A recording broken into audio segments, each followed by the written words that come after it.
Hey guys, I've got a really great video today. So when I first announced that I was going to be reintroducing my YouTube channel, I went to my Facebook group and I asked, what kind of topics do you guys want me to cover? And by far the #1 topic of interest was mindset. And let's face it, if we don't have a great mindset, we're not going to be able to fuel our body properly, we're not going to be able to clean up our diet, and we can't exercise the way that we want to. All these pieces come together when we have the right positive mindset. So we're going to be talking a lot about that throughout the year, and we're going to start with it today. One of my goals for the year is to read 2 books per month, one being a fitness or nutrition book, and 2 being either a fun book or a mindset book. So I've just started, I'm not gonna lie, I'm not through the whole book yet, but started reading the book Finish by John Acuff. I think that's how you pronounce his name. But so far, even in just the first 50 pages, it's really hit me. And more so because of his first chapter, all about being perfectionists. And we are, anytime that we set a new goal, we have this all or nothing mentality, right? Where we have to get started with something, and let's say that we say we're gonna cut out sugar. But the first moment that we fail and we realize we're not perfect and we eat sugar, we tend to give up, which is why 8% of all resolutions are actually met. That means that 92% of people fail at making their resolutions happen. Right? That's just terrible, and I don't want that to happen to you.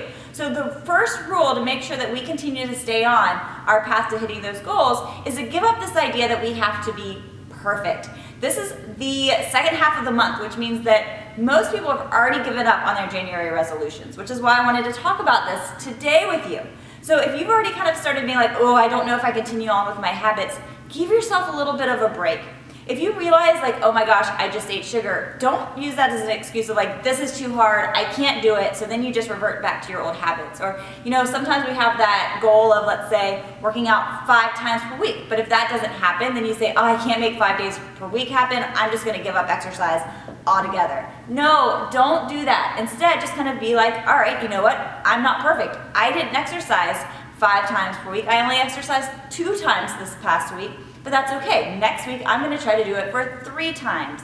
Or if you ate some sugar and you kind of binged one day over the weekend, that's okay, today's a new day. Every day is a brand new opportunity to get right back on that bandwagon. So to make sure that you don't fall into the trap of this perfectionist idea, what I want you to do is this. 1, go ahead and forgive yourself if you didn't do something that you've wanted to do.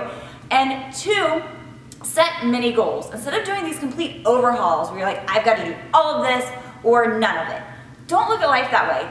Life isn't so black and white, and neither are your goals. Every day is a step to move a little bit closer and closer, but you don't have to make grand gestures to make it happen. Instead of saying, I want to work out every day for 60 minutes at a time, say, you know what, today's a really busy day. I'm just going to work out for 15 minutes. And you're still going to get great benefits. In fact, I work out for 20 minutes at a time most days of the week, and that works perfect for me. So give yourself a break and realize that you're not perfect, I'm not perfect, and that's okay. Shake it off. Don't have this black or white mentality where it's either all or none, and break everything up into little steps, week by week. So go ahead, sit down today and decide what your mini goals are going to be today, and they don't have to be a lot, just 1 or 2, and then next week you can add on to that, but each week we're going to focus on those little positive gains instead of these huge triumphant gains where you feel like you're going to fail way too easily. And I promise by the end of the year, you're going to be one of the 8% that actually makes it through and hits those New Year's resolutions. Okay guys, if you like this video, make sure that you subscribe to my channel. Each week I'm releasing multiple videos on mindset, exercise, nutrition, all sorts of fun stuff that you don't want to miss out on. And then make sure to head over to fitwomansweekly.net, where right now you can sign up for 12 free workouts. It's 12 days of sweat and strength with me. It's a brand new workout every single day for 12 days straight. You can get started right now. So go over there, head to fitwomansweekly.net, get signed up for those 12 days, and I will see you over there as we work out together.